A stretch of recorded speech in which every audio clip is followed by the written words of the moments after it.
É sempre uma alegria estar de volta no Jerônimo Mendonça. É sempre uma satisfação. E aí hoje trouxe um tempo para a gente poder conversar um pouquinho a respeito da parábola dos talentos.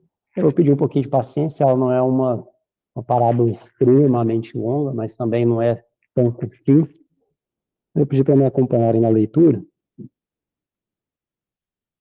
No capítulo 25 do Evangelho de Mateus,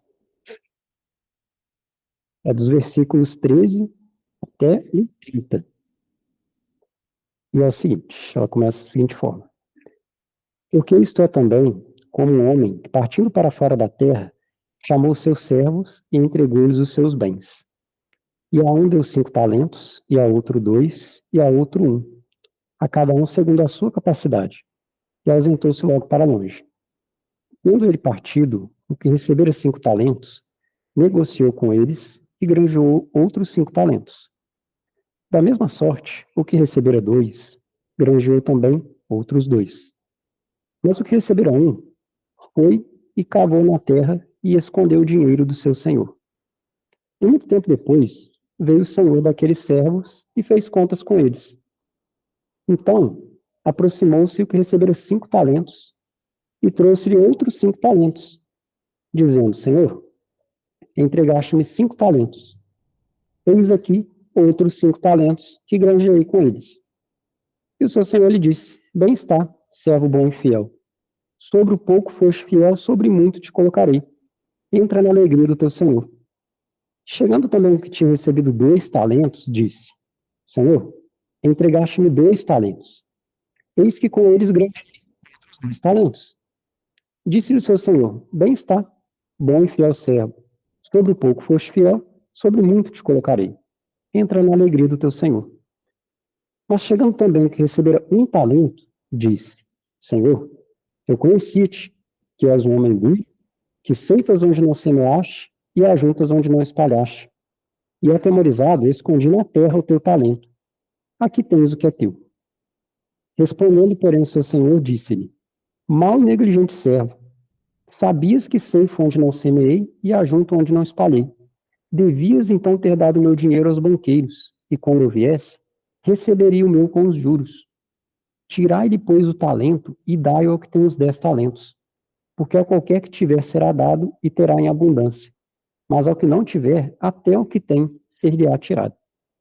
Lançai, pois, o servo inútil nas trevas exteriores. Ali haverá pranto e ranger de dentes.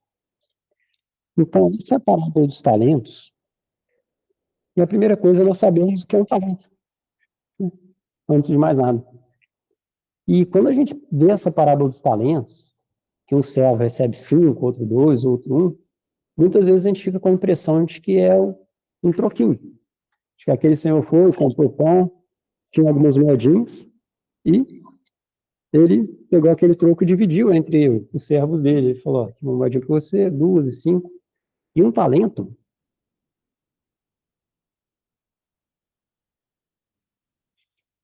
para a gente entender quanto que era um talento na época de Jesus, um talento, ele poderia ser de dois, né, poderia ser utilizado 2 medidas. Uma delas tinha a ver com salário. Então, seria o equivalente ao salário de 20 anos. Essa era a medida. E a outra tem a ver com a massa. Eu, com mais frequência, a gente vai falar em peso, que aí seria em torno de 35 quilos. Então, havia o talento de prata e o de ouro. Mais frequência, a gente ouviu falar do de prata. Um talento de prata hoje, o valor dele estaria em torno de 150 mil. Um talento de prata. Então, 5.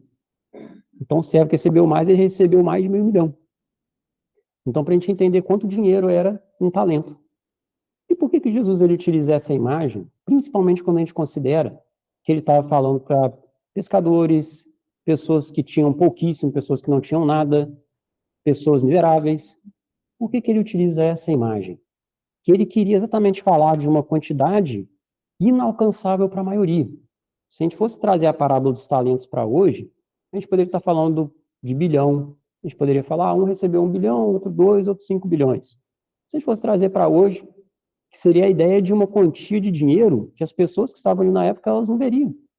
Talento, ele era utilizado principalmente para dote de pessoas muito ricas, herança de pessoas muito ricas. Então, não era uma medida que as pessoas elas utilizavam ali no cotidiano. Né? Ninguém chegava para o outro e falava assim, fulano foi lá, fez tal coisa e gastou um talento. Não acontecia isso. Talento era muito dinheiro, principalmente para a época. Então, quando Jesus ele fala de um senhor que ele reparte os bens com os seus servos, a imagem que ele queria que as pessoas tivessem na época é de cada um dos servos, mesmo que recebeu um talento, ele recebeu muito, muito. Ele não estava recebendo um troquinho, estava recebendo muito dinheiro. Ele estava recebendo uma quantidade considerável das posses daquele senhor. E aí, quando a gente vai trazendo para o entendimento de hoje, a parábola dos talentos, a gente pode compreender que Deus é esse Senhor que ele empresta os talentos. Então, o nosso Pai empresta os talentos. E se ele nos empresta os talentos, a gente pode, então, dividir em dois grandes blocos. Aquilo que Deus nos empresta e aquilo que é nosso. Porque uma parte das coisas que nós utilizamos aqui na Terra são empréstimos de Deus. E uma parte das coisas são nossas, que nós trazemos quando reencarnamos e que levaremos para o plano espiritual quando desencarnarmos. E o que é nosso efetivamente? A gente poderia dividir em quatro, né, em quatro grandes itens aquilo que é nosso. Primeiro, as virtudes que a gente desenvolveu. O que a gente já desenvolveu de virtude é nosso, é um patrimônio nosso. A gente reencarna, desencarna e vem conosco. Então, se já desenvolvemos, por exemplo, a paciência, a gente desencarna e ela permanece conosco. A gente reencarna e ela permanece conosco. Outro, né, item que também permanece conosco, tanto quando reencarnamos quando desencarnamos, é o conhecimento. Aquilo que nós adquirimos de conhecimento é patrimônio nosso. É claro que há o véu do esquecimento. No entanto, ele não apaga o conhecimento. Tanto que quando tomamos contato com alguma coisa que nos soa muito familiar, aquilo volta muito facilmente. Demanda pouquíssimo esforço nós reaprendemos aquilo que a gente já sabe, enquanto espírito. Nós reaprendermos aqui, nessa existência, aquilo que enquanto espírito a gente já sabe, demanda um esforço muito pequeno. É por isso que, de repente, uma criança, dependendo do grau de conhecimento, de quanto ela consegue acessar as lembranças dela, ela consegue sentar num piano e tocar de uma forma perfeita, sem nunca ter feito aula. Por quê? Porque ela tem aquele conhecimento. O conhecimento é do espírito. E aí é importante, né, eu vou comentar dos 4 itens antes de entrar no outro ponto, e quando a gente fala do dom, né, que muita gente fala que talento é dom, e aqui para a parábola vai ter uma distinção entre eles. O terceiro, que a gente considera também que permanece conosco, são os laços que a gente cria aqui na Terra. Porque todo laço que a gente cria aqui na Terra, ele permanece conosco. Nenhum laço que nós criamos, ele será desfeito. Então, às vezes, a gente pensa assim, a gente tem uma relação conflituosa com alguém. E aí, de repente, a gente entende assim, não, então, eu vou reencarnar com essa pessoa para depois a gente poder se afastar. Pode ser que alguém tenha essa imagem ou essa ideia, quando, na verdade, não existe a possibilidade de o ódio ele se transformar em indiferença. Não tem a possibilidade de nós nos ligarmos de uma forma equivocada e depois sermos indiferentes a alguém. Todo laço equivocado ele vai ser transformado em amor um dia. A questão é o tempo, a questão é o quanto nós nos empenhamos nesse sentido. Pode acontecer um afastamento temporário, mas ainda assim permanece aquela ligação. E um dia todo aquele que odeia, um dia vai ter que aprender a amar aquele ou aquela que ele odeia. Então, não tem a possibilidade de nós criarmos um laço equivocado e aquele laço ele ser desfeito. Todo laço ele é transformado. Então, esse é o terceiro item, por assim dizer, que permanece conosco. Trazemos e levamos. O quarto é o resultado das nossas obras. Aquilo que nós fazemos na Terra permanece como patrimônio nosso. Então, se alguém, por exemplo, em algum momento dedicou um tempo para estar auxiliando aqui no CEGEM, aquilo permanece como patrimônio. Isso significa que a pessoa vai levar o CEGEM com ela quando ela desencarnar. Mas o resultado das obras, tanto o resultado como fomos transformados, né, no nosso trabalho junto do bem, o resultado das nossas obras também é patrimônio nosso. Então, a gente pode dividir nesses 4 grandes itens, aquilo que nós levamos e aquilo que nós trazemos. E quando a gente fala de dom e talento, que muitas vezes parece que é a mesma coisa, porque, no fim das contas, são, de certa forma, sinônimos quando a gente observa no cotidiano. A parábola vai ter uma distinção, porque os talentos que Deus nos empresta, dentro deles não está o dom. O dom é do Espírito. Então, uma pessoa, como eu comentei, que sabe tocar piano, quando ela reencarna, O tocar piano não é talento. Deus, ele não chega para alguém e fala assim, agora a Kelly vai reencarnar e ela vai saber tocar piano. Ela nunca soube, mas agora vai ser um dom dela. Não. Se a Kelly quiser aprender a tocar piano e ela nunca soube, ela terá que desenvolver esse dom ao longo dessa vida, possivelmente ao longo de outras. Então, tudo que nós temos como dom é resultado de um esforço de vidas anteriores. Uma pessoa que toca violão muito facilmente, pega o violão e de repente já está ali, pouco tempo treinando, já toca muito bem. Foram muitas vidas que a pessoa treinou o violão, até ela conseguir chegar naquele ponto de tocar de uma forma, né, de tocar de uma forma, vou dizer perfeita, mas de uma forma extraordinária. Então, aquilo demanda um esforço e demanda muitas vidas. Então, o dom, não é Deus que dá o dom. Assim, nossa, a pessoa, Deus deu o dom para fulano de fazer tal coisa. Não. Tudo que nós temos de dom, nós desenvolvemos, é patrimônio nosso. Trazemos quando reencarnamos e levaremos quando desencarnarmos. Mas há uma distinção.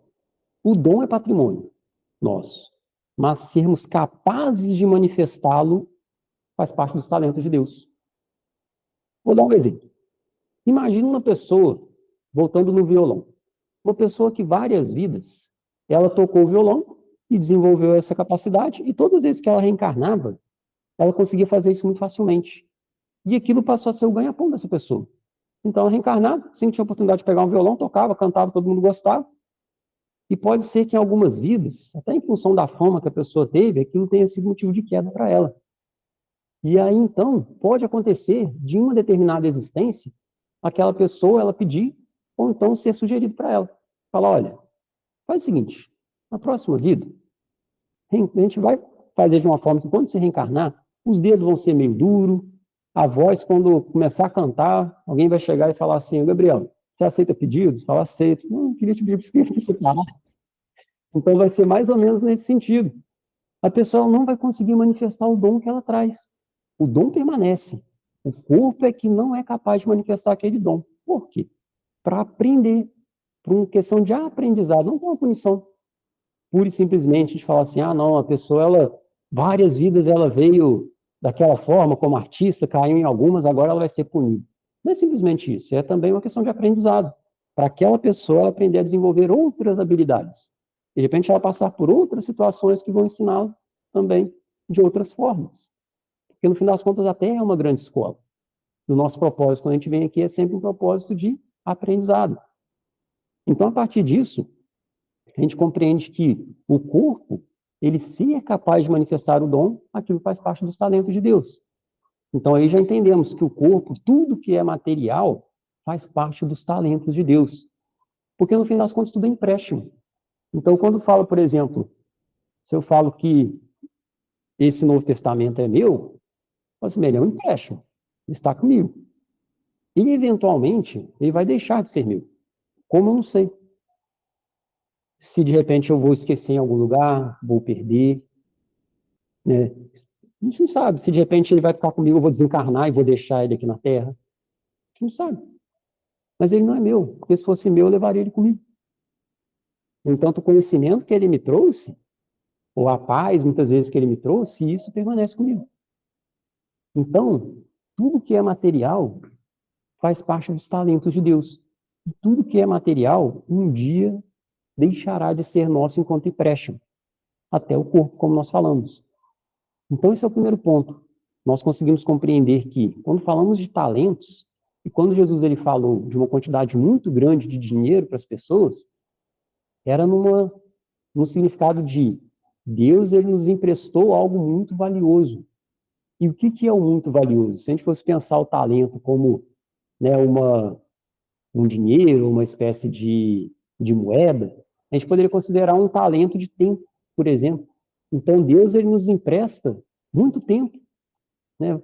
Vários dias, vários anos, vários meses, muito tempo de aprendizado.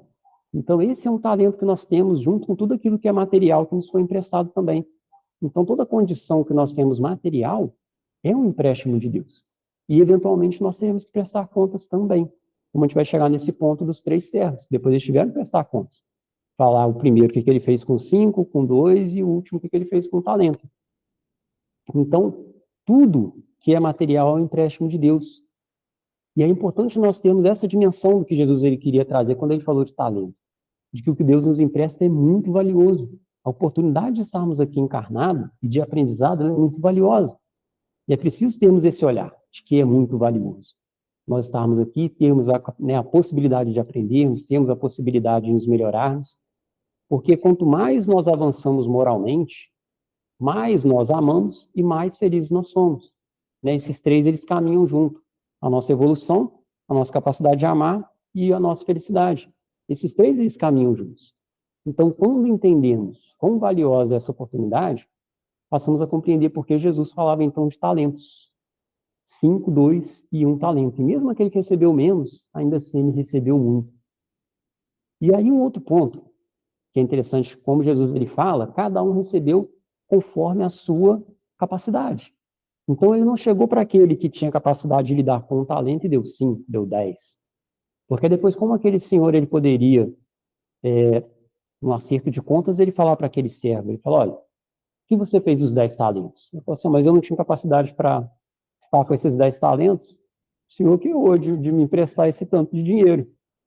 Então ele sabia que cada um dava conta daquilo que recebeu. E a gente poderia traduzir isso para o nosso olhar sobre o nosso planejamento encarnatório. Cada um recebe conforme o que nós damos conta de fazer. Ninguém vai chegar aqui de repente e vai falar assim, olha, a gente está aqui separando algumas pessoas e você vai reencarnar que a gente agora precisa de um novo Francisco de Assis. Vai lá. Aí a pessoa fala assim, mano, eu não sei fazer nada. Fala assim, não, então parabéns, agora você vai ser o novo Francisco de Assis. A pessoa não vai dar conta. Se ela não tem a capacidade de fazer aquilo, não vai ser pedido para uma pessoa que nunca teve uma atitude minimamente parecida com a de Francisco de Assis, ele ser o novo Francisco de Assis. Então, muitas vezes é pedido que, olha, vai lá, desce na terra, auxilia um pouquinho lá no CEGEM, vê onde pode ser útil. Não vai pedir para a pessoa mudar o mundo. Não vai chegar e falar assim, agora você vai lá, reencarna no meio do mundo. Não, é pedido para nós conforme a nossa capacidade. Então, esse é o ponto importante. Ao que foi oferecido 5, ele dava conta de 5. 2, ele dava conta de 2, e 1, ele dava conta de 1. Quando ele enterra, depois a gente vai chegar nesse ponto, ele enterrou muitas vezes até por duvidar da própria capacidade, quando na verdade ele tinha. Ou ela, ele ou ela, quando a gente pensa, né, de uma forma mais ampla, tinha capacidade para lidar com o talento. Então é importante nós termos em mente isso. O nosso planejamento reencarnatório, ele não é feito por espíritos que de repente vão chegar e falar assim, caramba, falou assim, acho que a gente errou ali, o Gabriel ali, ele não dava conta não. Aí fala assim, quem que fez o planejamento do Gabriel? Aí fala assim, foi o Joãozinho. Fala, chama o Joãozinho. Aí fala, Joãozinho, quais os planejamentos que você fez? Porque o Gabriel ali se errou. Pra gente poder revisar ali e ver se você errou nos outros também. Não acontece, gente. Os espíritos que são responsáveis pelo planejamento encarnatório, eles têm uma tarefa muito importante. Então, são espíritos que eles já não têm a possibilidade de eles olhar e falar assim, nossa, a gente realmente errou, que o Gabriel não dava conta. Eles já fazem uma margem de erro bem grande. Porque acontece até o contrário. Eles virar e falar assim, não, pode colocar mais coisas que eu dou conta. Eu falo, não, confia na gente. Vai lá e faz esse pouquinho, reencarna com esse familiar complicado e tá bom. Faz esses dois aqui que tá ótimo. E a gente reencarna e tem dificuldade com aquele pouquinho, com aquele um talento. A gente já tem dificuldade. A gente às vezes queria 2, 5. Assim, não, mas ele recebeu 5, pode me dar 5 talentos, confia em mim. Eu falo, ô Gabriel, assim não é que a gente não confia, que a gente acha que é muita responsabilidade. Reencarna com um talento. Se for bem conhecer um talento, já está ótimo. Então, a espiritualidade, que ela cuida do nosso planejamento encarnatório, ela não erra dessa forma. E, de repente, a gente está aqui e ter recebido mais talento do que a gente dava conta. Não acontece isso. E aí, quando nós olhamos, voltando, então, já entrando no acerto de contas, por assim dizer, o que ganhou 5, ele teve que gastar os 5 talentos para obter outros 10. Ele não pega aqueles 5 talentos e multiplica aquilo ali, e ele volta e apresenta os mesmos 5 talentos. Compreende que ele teve que gastar para ele receber outros 10? Ele não volta com aqueles 5 talentos e apresenta para o Senhor. O Senhor está escondendo, igual aquele outro, igual o terceiro. Ele gastou os 5 talentos para ele conseguir outros. Então Deus ele espera que nós gastemos os talentos. Aquilo que nós recebemos como empréstimo do Pai é para ser usado. É claro que é para ser usado sempre com o propósito de quê? De nos melhorarmos. Porque é para isso que nós viemos. Deus ele nos empresta talentos que são aqui temporários, que são materiais, para nós adquirirmos aqueles que são eternos. Então, nós recebemos de Deus os talentos materiais para desenvolvermos aqueles talentos que serão nossos. Porque, na verdade, quando ele apresenta 10, no final da parábola a gente vai ver que o Senhor, ele fala, dá a um porque já tem 10. Dá a entender o quê? Que aquele primeiro servo ficou com os 10 talentos. Então, aquilo que nós granjeamos com aquilo que Deus nos empresta, passa a fazer parte do nosso patrimônio. Então, é importante nós termos essa imagem em mente também. Aquilo que nos é empréstimo de Deus é para nós utilizarmos para a nossa melhoria aqui na Terra, sempre de um ponto de vista espiritual. Então, Deus nos empresta o material para nós nos melhorarmos espiritualmente. E ainda dentro disso, de nós usarmos o material, muitas vezes há uma ideia de que o material e o espiritual são coisas opostas.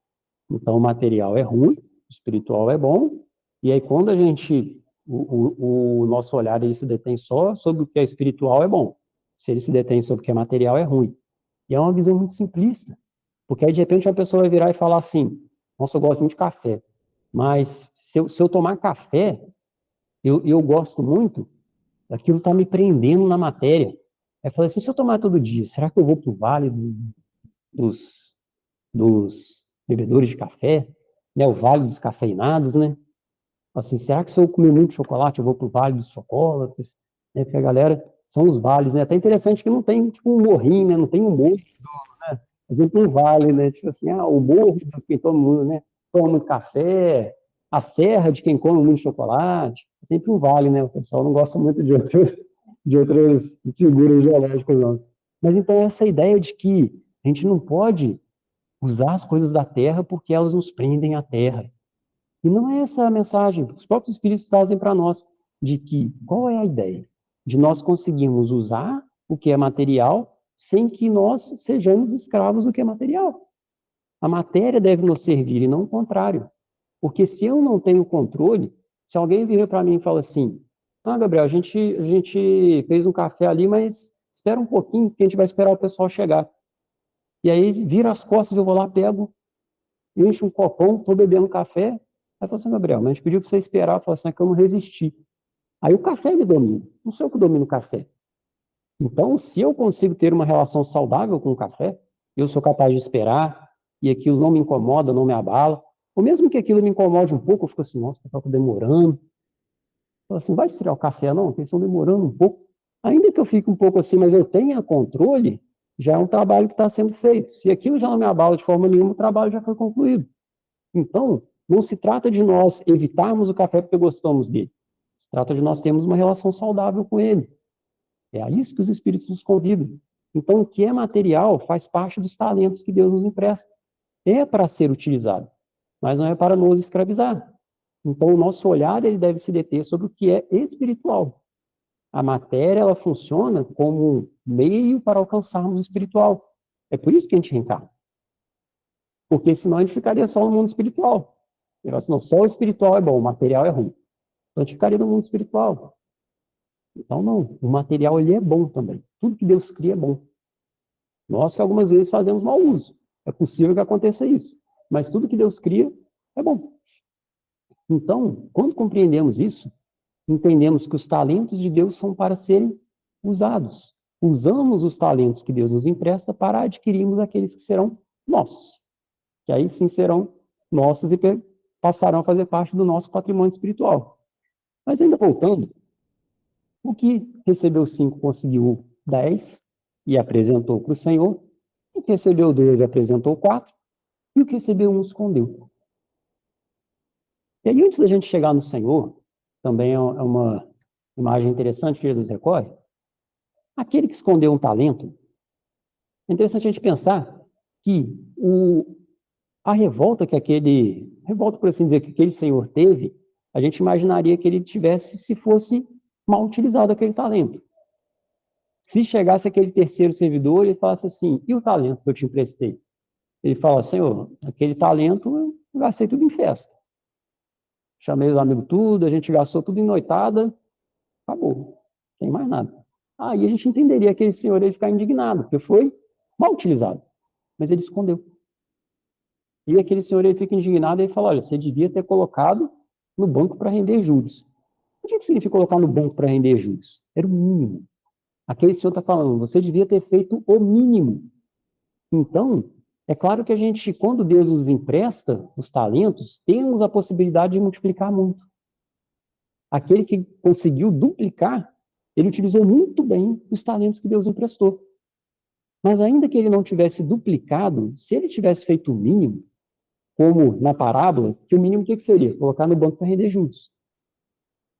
Quando a gente traz para nós, então o que seria o mínimo? No nosso planejamento, o mínimo que se espera que a gente faça.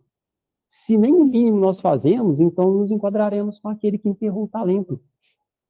E o que é enterrar o talento? É receber as possibilidades que Deus nos empresta e não fazermos nada com ela. Não é nem utilizar de uma forma equivocada. Vou dar um exemplo mais prático. Imagina uma pessoa que ela já nasce rica.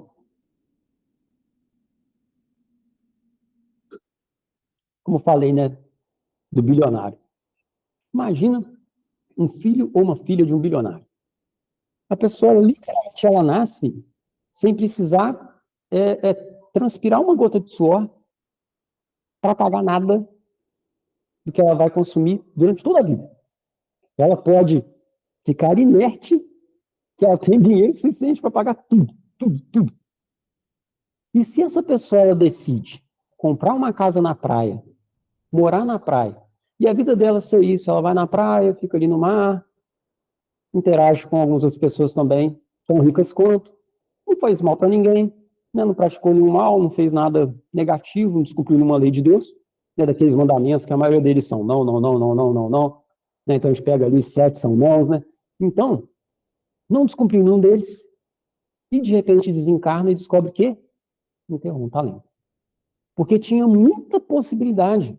Porque enquanto a esmagadora maioria das pessoas elas têm que lutar muito para conseguir ter o mínimo, aquele irmão, aquela irmã já nasceu numa condição onde já não precisaria se preocupar com o que é material. Então esperava-se que aquele irmão, aquela irmã fizesse algo de positivo com aquilo que foi confiado. Porque na verdade são muitos talentos. O pessoal está numa condição dessa. Por isso nós falamos que é uma prova muito difícil. De maneira geral, é uma prova muito mais complicada de ser bem-sucedido, a riqueza do que a pobreza. É por isso que Jesus falava, quão difícil é um rico entrar no reino de Deus. Ele falou que é impossível. Ele falou assim, não vai entrar rico nenhum no reino de Deus. Eu falo assim, não, aí, por isso que não entra rico no reino de Deus. Não, ele falou que era difícil, porque prende muito ao que é material. Nos desliga daquilo que é espiritual. Então, por isso que a gente volta nesse ponto, o olhar ele deve se deter sobre o que é espiritual. A matéria sendo utilizada com o olhar sobre o que é espiritual, para nós nos melhorarmos espiritualmente. E aí, voltando nesse ponto de enterrar talento, então enterrar talento seria não utilizarmos de uma forma positiva os empréstimos de Deus. Então, sermos omissos, não fazermos nada, já é algo equivocado. Já é uma situação que, como nós vamos ver, quando formos prestar contas, já haverá a possibilidade de, na prestação de contas, ser uma situação complicada. Porque pode ser que nós venhamos a nos defrontar com um juízo muito duro. A gente vai chegar nesse ponto. Então, o enterrar um talento é o que deve sempre ficar na nossa mente se estamos utilizando os empréstimos de Deus de uma forma que a espiritualidade espera que façamos.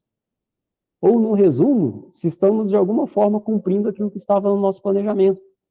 Porque é claro que o planejamento, quando nós conseguimos executá-lo com perfeição, então nós possivelmente teremos dobrado os talentos que nos foram confiados nessa vida. No entanto, há um mínimo que é esperado de nós. E esse mínimo da parábola era colocar no banco aquele talento para render juros. Se fosse feito o mínimo, aquele senhor não teria ficado indignado.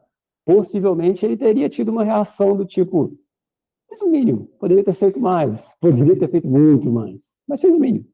Tudo bem, rendeu os juros. Então, o render os juros, o fazer o mínimo, seria isso. Seria o mínimo do que está no nosso planejamento reencarnatório. No entanto, como eu falei, sempre temos a possibilidade de fazer muito mais. Esse é o convite da espiritualidade, de percebermos quão valiosa essa oportunidade para nós a utilizarmos da melhor forma possível. E aí, então, chegamos naquele Senhor duro. Para a parábola de Jesus, seria muito complicado ele explicar que aquele senhor não era o mesmo. Porque um é aquele que empresta os talentos, que é o nosso Pai, que é Deus. No entanto, aquele para quem nós vamos prestar contas, ou aquela, não é Deus efetivamente, mas antes a nossa consciência que traz as suas leis. E a nossa consciência ela pode sim ser um juiz ou uma juíza muito dura. E ainda é por isso que Jesus ele falava, para nós tomarmos cuidado com o nosso julgamento, porque da forma como nós julgamos, nós seremos julgados. Ele falava isso, ele fala, com o juízo com que julgardes, sereis julgados, e com a medida com que tiverdes medido, vos hão de medir a vós. Por quê? Porque a consciência, ela desconhece a hipocrisia. Não é possível que eu julgue uma pessoa de uma forma, para uma determinada atitude, e que eu me julgue de outra perante a minha consciência. Quando eu desencarnar, que eu estiver de frente, né, comigo mesmo, não tem como eu ser hipócrita. A consciência vai me cobrar. Vai falar assim, Gabriel, você era duro com o seu irmão, com a sua irmã, quando fez isso. Só que aqui, ó, você fez, não fez agora, mas fez na vida passada. E aí, de repente, eu me vejo naquela situação. E eu vou me cobrar com a mesma dureza. Então, por isso, Jesus ele falava da misericórdia, para utilizarmos de misericórdia, porque misericórdia seria utilizada conosco. Então, aquele juiz é a nossa consciência. E pode sim ser muito duro. E Jesus ele destaca essa dureza quando fala de que, vou até pegar, porque às vezes, quando vou repetir, me foge o termo, mas que ele diz o seguinte: eu conhecia-te que és um homem duro, que ceifas onde não semeaste e ajuntas onde não espalhaste. Isso é uma forma de destacar como a nossa consciência pode ser dura, como ela pode ser implacável, que essa é a imagem de um Senhor implacável. Né? Ele ceifa onde ele não semeou, ajunta onde ele não espalhou. Então, essa ideia dele estar recolhendo aquilo, inclusive não era dele, né? Essa ideia de ser um Senhor que realmente implacável, tudo que é para si. Então, a nossa consciência ela pode ser assim, ela pode ser implacável se nós somos implacáveis com os nossos semelhantes. Então, ainda na parábola dos talentos, aquele que enterrou um talento, aquele que recebeu as possibilidades de Deus e não utilizou da maneira correta, ele então, quando se vê diante da consciência, pode ser que a consciência o cobre com muita severidade. E pode ser que a consciência diga que ele não é digno daquele talento. Como na parábola. Olha, aquele talento, tira aquele talento e dá para o que tem 10. Quando a gente entende que talentos são empréstimos de Deus, fica mais fácil de entendermos o que seria retirar um talento e dar para o que tem 10. A Terra é uma grande escola. Então, toda vez que nós vamos começar um novo ano, seria uma nova encarnação, é como se chegássemos para o nosso Pai, ou como se chegássemos também para o nosso Mestre Jesus, que é o diretor da escola, né, para podermos ter uma figura, por assim dizer, material, né? Porque o nosso Pai, obviamente, não é aquele ser, né, barbudo, né? Então, a gente tem essa tendência de humanizar, então fica mais fácil nós pensarmos em Jesus como sendo uma figura mais próxima de nós, nosso irmão. Então, chegarmos para Jesus e falarmos, mestre, o senhor poderia comprar para mim tal, tal e tal material? E, de repente, pode ser que a gente tenha pedido um material caro. Para um aluno que ele vem tirando notas muito boas, Jesus vai vir e falar assim, ó, compra o material que esse menino está pedindo. Aí ele falou assim, Jesus, é caro. Ele falou, compra o material que o menino está pedindo, que o menino é bom. O menino é bom, ele vai ter um material bom. E aí, ele recebe 5 talentos. Aí chega no final do ano, ele tira um monte de 9. Vai receber mais outro tanto de talento, porque ele é um aluno esforçado. Para o aluno esforçado, é dado o melhor material possível. Agora, se é dado um material bom, não o melhor, mas um bom material, e o aluno ele não estuda. Ele nem está avacalhando a aula. Ele não está virando cadeira, ele não está lá batendo boca com o professor, ele simplesmente não está estudando. Aí chega Jesus no final do ano e fala assim, e aí, Gabriel, como é que foi? Aí ele pega meu caderno, ele vai ver, eu escrevi uma página. Ele fala assim, Gabriel, você escreveu uma página no caderno, no ano? Assim foi, Jesus. Aí a hora que a minha consciência vai falar o quê? Eu enterrei o talento. Eu escrevi uma página. Eu nem me esforcei, eu nem copiei a matéria. Então, assim, Gabriel, se você tivesse copiado a matéria, eu ia entender, você teria feito nenhum. Você estava ali olhando, copiando a matéria, apresenta uma dificuldade. muita matéria. Fez muito. E aí o que acontece? Pode ser que no ano seguinte, aquilo que era utilizado para mim, eles vão virar e falar assim, olha, Gabriel, a gente vai comprar um material aqui um pouco mais simples, você vai reaproveitar aquilo que dos 5 talentos ele já usou, mas ainda dá para você usar direitinho, e aí vai me ser dado menos. Por quê? Vai ser utilizado mais recursos com aquele que está se esforçando mais. É uma questão de justiça. Então, aquele que está se esforçando mais, ele recebe mais. Por isso, aquele que tem 10 talentos ainda recebe aquele outro talento. E nas palavras do mestre, né, até aquilo que parecia ter não tem mais. Mas ainda aí, quando a gente pensa na parábola, no desfecho dela, fala que o servo aí foi lançado, né, no local onde haverá pranto e ranger de dentes, e ele termina a parábola. Numa ideia de que, para sintetizar o ensinamento, da responsabilidade que nós temos de não ignorarmos os talentos que Deus nos empresta. Então, até por uma questão educativa para as pessoas da época, Jesus ele encerra a parábola ali, com uma ideia de que ele, aquele que agiu de uma forma equivocada foi para o local de sofrimento, e aquele que agiu da melhor forma ainda recebeu mais do que já havia recebido antes, em função do seu comportamento, do seu esforço. Ponto. A gente poderia juntar essa parábola e pegar um pouquinho da ideia da parábola do filho pródigo, para entendermos que elas se juntam. E a parábola do filho pródigo, o desfecho dela é muito interessante, porque o filho mais novo recebe os talentos, ele recebe, então, uma parte da fazenda, né, em dinheiro, gasta tudo, esse sim gasta tudo, e ele volta. Só que antes dele voltar, há uma fome na região, e ele, então, o único trabalho que ele consegue é o de apacentar porcos. Então, ele fica cuidando dos porcos. Só que havia uma grande fome na região, então não tinha comida para ele. E aí ele via a lavagem dos porcos. E ele, por não ter comida, ele tinha vontade de se alimentar da lavagem. Ele tinha vontade de comer lavagem. Em um determinado momento, ele pensa o seguinte, bem, no meu pai, há abundância de pão. Eu vou voltar para o meu pai e vou pedir para ele me fazer como um dos servos dele. Eu já não sou digno de ser chamado filho. Respeito o seu talento, local de planta ranger de dentes. Só que aí a parábola do filho pródigo ela desenvolve isso. O filho pródigo ele volta. E olha que interessante. Quando o filho pródigo volta, quando o pai ele vê o filho pródigo, e isso é muito significativo, ele não fica parado, ele não espera o filho pródigo, ele não fica lá assim, ah, Gabriel. Aí ele chama o irmão mais velho, vem cá ver o Gabriel, como é que ele tá voltando ali. Ah, Gabriel. Ele não fica parado na porta, ele não fica julgando. Quando ele vê o filho mais novo vindo, quando ele vê, ele corre em direção ao filho. Ele nem vai andando, ele corre, abraça o filho, e o filho fala como ele havia planejado.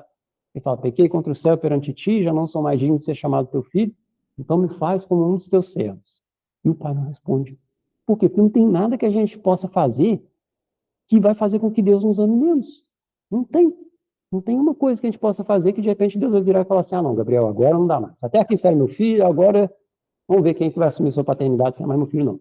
Não tem como. O amor de Deus, ele é imutável, ele é perfeito. O nosso é que fica ali, né, a gente tem, os nossos sentimentos, eles oscilam. De Deus, ele é perfeito, ele é contínuo. Então, o amor de Deus, ele não muda. Então, não há nada que nós possamos fazer que Deus vai deixar de nos amar. É claro que isso não significa que as nossas atitudes não terão consequências que nós teremos que arcar. No entanto, ele abraça o filho e não responde. Ele fala, traz a melhor roupa, traz o chinelo. Ele fala, pega o anel. Ele fala, meu filho estava morto e reviveu, a gente vai dar uma festa. E aí, quando a gente entende as duas parábolas juntas, a gente compreende que aquele que agiu mal, ele pode sim perder aquela possibilidade. Até porque a gente não sabe se de repente a gente hoje está, né, a gente reencarna numa família, e às vezes tem, de repente, alguma pessoa que a gente precisa conviver para melhorar melhorar um determinado sentimento que a gente tem com a pessoa. A gente não sabe se na próxima vida a gente vai estar com essa pessoa novamente. É um talento. E se na próxima não estiver com a gente? Então, ainda aí, nós pensarmos o talento enquanto empréstimo. O talento é um empréstimo. Não tem como nos garantir que a gente vai estar na mesma situação que a gente está hoje. Pode ser que amanhã, se a gente utilizou bem, a gente tenha mais. Pode ser que amanhã, se a gente utilizou mal, a gente tenha menos. Então, por isso, a importância de nós estarmos atentos à oportunidade agora. porque pode ser que numa próxima encarnação a gente não esteja com esse familiar. Mas ainda assim, volta então enquanto filho pródigo. E a consciência é muito severa.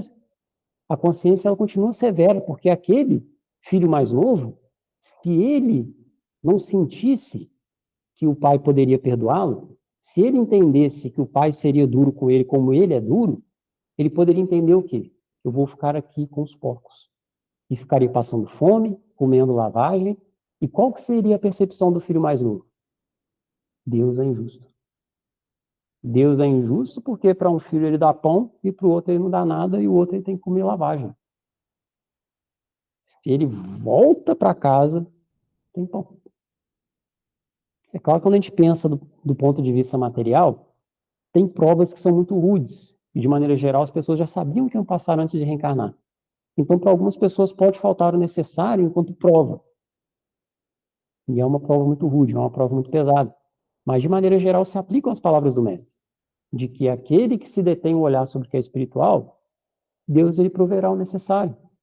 Né? Olhar os lírios do campo, olhar as aves do céu, né? Não semeiam nem cego, ainda assim, Pai Celestial os alimenta. Então, nesse sentido, não nos faltará o necessário se nós detivermos o olhar sobre o que é espiritual, se o nosso esforço for para utilizar os talentos que Deus nos empresta. Essa é a mensagem do Mestre.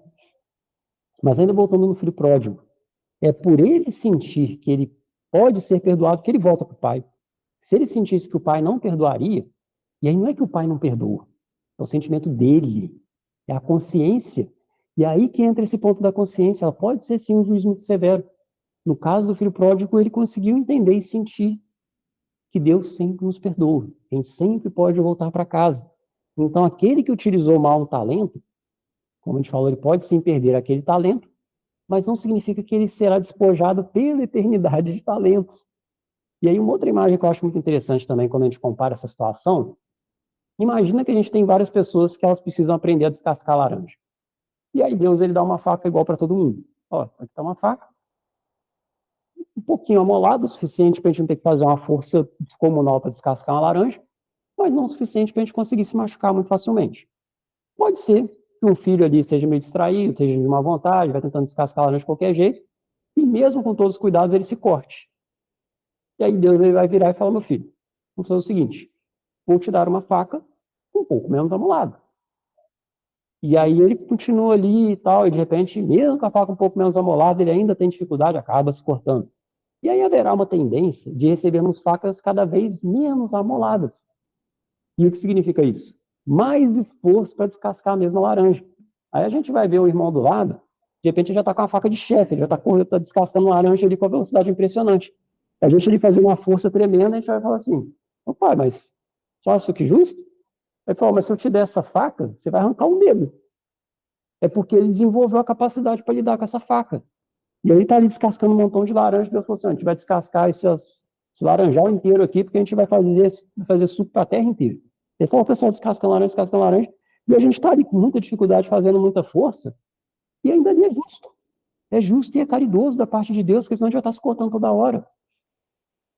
Então, o talento, se a gente for comparar com uma faca cada vez mais afiada, quanto mais nós melhoramos, mais condição nós temos de manejar a faca.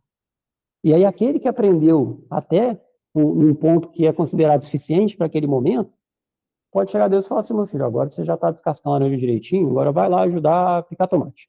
Agora vai lá picar tomate, que junto com o suco de laranja a gente vai fazer macarronada para a terra inteira. E aí tá lá. Começa a picar tomate também, e ele vai desenvolvendo outros dons, porque ele está seguindo aquilo que Deus o convida a fazer. Porque é sempre um convite. Deus ele não impõe. Né? Quando a gente pensa em termos de imposição, é antes em termos de todos nós evoluiremos. Então, não há uma imposição no sentido de o nosso livre-arbítrio ele ser anulado. Pode ser que o nosso livre-arbítrio ele seja cerceado no sentido de ser reduzido. É a faca menos amolada. Se utilizamos de uma forma equivocada várias vezes o nosso livre-arbítrio, possa ser que ele vá ficando cada vez mais restrito, nunca nulo. Porque se anulasse, a gente não teria nem mérito nem demérito daquilo que a gente faz ou não faz.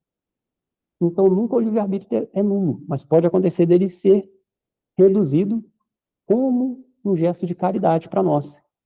E aí, junto dessa ideia, como eu comentei, do filho pródigo, quando ele volta, ele tem outras oportunidades, isso nos leva também, né, essa ideia de termos outras oportunidades, para um pensamento que, de certa forma, está muito frequente no momento, que é quando pensamos na transição planetária. Então, muitas pessoas elas entendem que os talentos que recebemos agora pode ser que seja a última vez se não forem bem utilizados. Pode ser que agora uma pessoa só vai receber talento lá no mundo XYZ, lá o mundo para onde alguns espíritos vão, e aí pode ser que então não tenha outra oportunidade na Terra. E muitas pessoas, eu percebo assim no movimento espiritual um medo real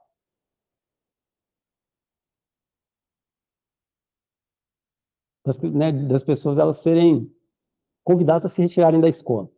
De repente chega Jesus e fala assim, olha, Gabriel, infelizmente, a Terra está se transformando como uma grande escola, e essa sala aqui, que era do maternal, não vai ter mais maternal. A Terra teve maternal há muito tempo, foram milhares de anos de maternal. Agora não vai ter mais maternal. Então, se você ainda precisa de maternal, tem que ir para outra escola. Uma escola que está começando e que tem maternal. E aí eu vou ser convidado a me retirar da escola, para ir para outra, porque não tem mais maternal aqui na Terra. E aí, muitas vezes a gente fica preocupado com isso, que a gente fala assim, meu Deus, isso foi a minha última chance. E se eu for para outro mundo? E se eu não tiver duplicado os talentos? E se eu estiver falhando quando eu chegar lá? E isso muitas vezes nos tira a paz. E aí fica pesado.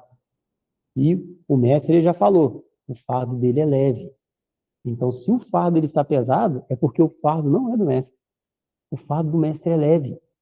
Então, quando a gente sente que está pesado seguir Jesus, é porque, de alguma forma, nós tivemos uma interpretação um pouco equivocada das palavras do mestre. Porque o fardo dele é leve. Então, quando nós temos esse medo, acho bom a gente voltar no que o próprio Kardec ele fala. A gente lê lá Gênesis, né, no último capítulo 18, são chegados os tempos. Kardec ele traz para nós, se a gente fosse resumir essa ideia, de que aqueles que vão ser convidados a se retirar da Terra são os alunos que estão avacalhando a escola. Então, aquele aluno que ele chega, vira cadeira, bate nos colegas, só quer ficar no recreio, pula o muro da escola, ele chega, ele fala assim, não vou ficar na escola, não, a escola aqui está muito ruim, vou pular esse muro, vou embora. Todos esses que não querem ficar na escola, possivelmente vão ser convidados a irem para outra. Todos eles, não. Kardec fala que muitos, eles simplesmente seguem um exemplo. Aí, de repente, tem lá um aluno que ele falou assim, não, vamos ficar aqui no recreio. Não, essa aula chatona, não vou nela, não. Vamos ficar aqui no recreio de boa, deixa até vir alguém aqui chamar a nossa atenção, a gente vai ficar aqui do lado de fora. E aí, esse que puxa os outros para ficar abacalhando na escola, de repente, esse vai ser retirado. Os outros, eles estão simplesmente seguindo. Se for mostrado um exemplo bom, eles vão ter atitudes diferentes.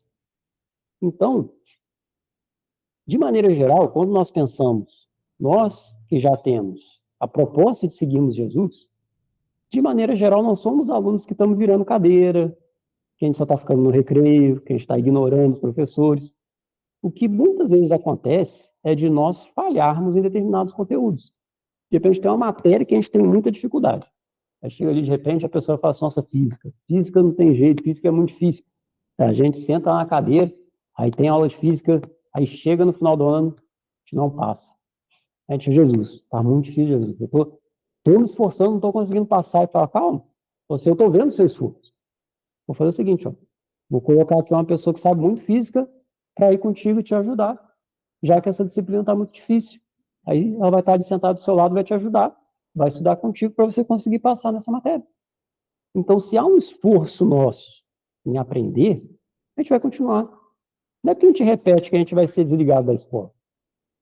De repente, a gente tem dificuldade, pode até repetir de ano, mas ainda ali, o mestre ele é muito paciente, porque diferente da estrutura que a gente pensa da escola, a escola de Jesus, ela comporta nós aprendermos ali cada matéria dentro do nosso tempo.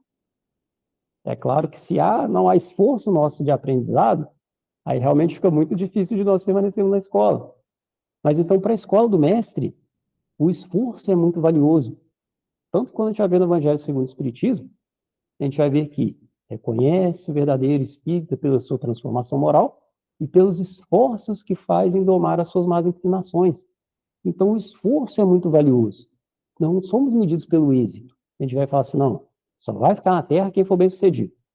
Quem não tirou a média, vai embora da escola. Não. As pessoas que não conseguiram a média de determinadas notas, para elas vão ser oferecidos outros recursos. De repente, um professor, uma pessoa para estar ali do lado, alguém está auxiliando. Agora, aquelas pessoas que elas não desejam estar na escola, aí realmente essas pessoas que elas estão atrapalhando, muitas delas vão ser convidadas, caso não modifiquem a sua atitude, a irem para outra escola. E é o que aconteceu. Então, Jesus, ele está reunindo essa galera, né? Ele está reunindo, para dizer, a turma do fundão, está falando assim, gente, então, o que está acontecendo? A Terra, algumas dessas salas aqui, elas vão ter que ser utilizadas para outra coisa. Então, se vocês não quiserem estudar, vocês vão ser direcionados para outra escola. Mas vocês vão ter uma última oportunidade. E aí Jesus vai lá e talento na mão de cada um deles. Ó, vai lá, vai na terra, confio em vocês. Utilizou bem o talento? Vai continuar na terra. Quis estudar? Vai continuar na terra. Mas aquele que deliberadamente não utiliza o talento, ele é um forte candidato a ser convidado aí para outro planeta, para continuar o seu aprendizado naquele planeta. Então, quando a gente olha o desfecho da parábola, quando é lançado no local onde há pranto e ranger de dentes, é importante sempre a gente ter essa visão de que não é lançado lá pela eternidade. Ninguém sofre para sempre, né? A gente já sabe disso. Então, esse local de sofrimento, ele é temporário. E é claro que esse local de sofrimento depende de quanto tempo nós levamos para perdoar e nos perdoar, para buscarmos a Deus, quando a gente pensa no filho pródigo. Então, quando nós entendemos que a misericórdia de Deus é infinita, então nós voltamos para o Pai. E aí, então, ele nos dará outros talentos. Talvez ele não nos dê a mesma quantidade que ele deu naquele momento. Mas é importante sempre termos em mente isso, de que nos são emprestados talentos conforme a nossa capacidade. E que Jesus, ele confia que somos capazes de duplicar aqueles talentos. E que ainda que não sejamos capazes de duplicar esses talentos, não significa que estamos falhando de uma forma miserável.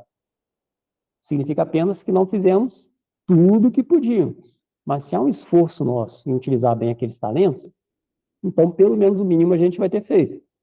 Então, pelo menos quando chegarmos lá para acertarmos as contas, por assim dizer, com a nossa consciência, a gente vai estar tranquilo.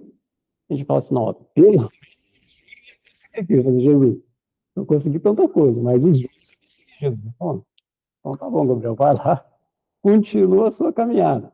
Fala assim, mas na próxima você pode conseguir um pouquinho mais de esforço, e vai conseguir um pouco mais do que os juros. O perigo, como a gente volta na própria parábola, é enterrar o talento e não utilizarmos as possibilidades que Deus nos empresta. Só, então era isso. Espero ter agregado um pouquinho, espero que a gente possa meditar nessa parábola dos talentos, né? Sempre pensando em termos de misericórdia do nosso Pai, que nunca nos nega novas possibilidades, novas oportunidades aqui na Terra, e ao mesmo tempo de que cada oportunidade que a gente recebe é única. A gente não sabe quais talentos nós receberemos em outra vida. Receberemos. Nunca ficaremos sem talentos. Deus é um Pai de infinita misericórdia. Então, não sabemos quais serão nem quantos. Então, que a gente possa utilizar bem para nós sermos um bom exemplo. Outra parábola, né? Jesus vai lá e fala, ele pegou os 5 talentos e utilizou bem. Muito agradecido, gente.